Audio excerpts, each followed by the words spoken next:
Friends, ఈ వీడియోని చూసే ముందు ఈ వీడియో మాత్రం తప్పకుండా లైక్ చేయండి.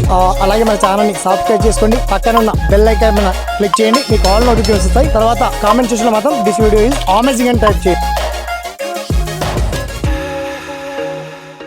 నా పేరు శ్రీనివాస్, మీరు చూస్తున్నారు ఎస్పిఎన్ ఎడ్యుకేషన్ యూట్యూబ్ ఛానల్. మొత్తంలా తెలంగాణలో కాకుండా దేశవ్యాప్తంగా కేంద్రీయ విద్యాలయాల సమితి నుంచి నవోదయ విద్యాలయాల్లో teaching staff, non teaching staff ఉద్యోగాల భర్తీకి సంబంధించి నోటిఫికేషన్ రిలీజ్ చేశారు. మరి దీనికి సంబంధించి అప్లై ఎప్పటివరకు పెట్టుకోవాలి అండ్ ఆ పర్టికులర్ డీటెయిల్స్ అండి మనం షార్ట్ కట్లో తెలుసుకుందాం. ఓకేనా? So let start our topic.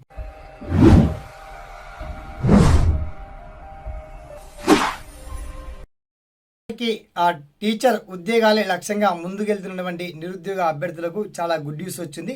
ఇక నెట్, సెట్, టెట్ క్వాలిఫై కలిగి ఉండి బీఎడ్ హోల్డర్స్ ఉన్నటువంటి వాళ్ళకు, ఇక నాన్ టీచింగ్ పోస్టులు కూడా ఉన్నాయి కాబట్టి ఇంటర్మీడియట్ లేదా డిగ్రీ లెవెల్లో పాస్ అయినటువంటి వాళ్ళకు కూడా ఇక్కడ ఛాన్సెస్ ఉంటాయండి. మొత్తానికి నవోదయ విద్యాలయాల్లో 1327 ఉద్యోగాల భర్తీకి నోటిఫికేషన్ రిలీజ్ చేశారు.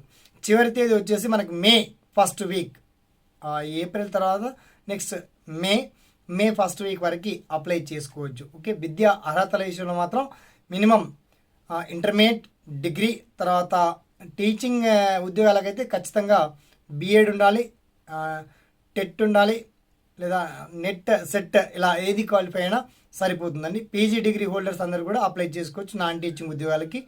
అయితే దీనికి సంబంధించిన నోటిఫికేషన్ పీడిఎఫ్ ఎలా డౌన్లోడ్ చేసుకోవాలి, విద్యా అర్హతలు ఏంటి, అండ్ నవోదయ విద్యాలయాల సమితికి సంబంధించి ఎగ్జామ్ ఎలా ఉంటుంది, ఆ పర్టికులర్ డీటెయిల్స్ అన్నీ కూడా చాలా క్లియర్ అండ్ వెల్కట్గా మీకు వీడియో కింద లింక్ ఇచ్చాను.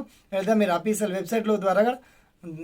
వెబ్సైట్ ద్వారా కూడా తెలుసుకోవచ్చండి. ఓకే, ఇక నవోదయ విద్యాలయాల్లో టీచింగ్ ఉద్యోగాల కోసం కావచ్చు, నాన్ టీచింగ్ ఉద్యోగాల కోసం ఎదురు చూసిన వాళ్ళకి ఇది గుడ్ న్యూస్ అని చెప్పొచ్చు. దీనికి సంబంధించి ఇంకా మీకు ఏదైనా డౌట్స్, అనుమానాలు, సలహాలు, సందేహాలున్నా వన్స్ తెలియజేయండి. Thanks for watching.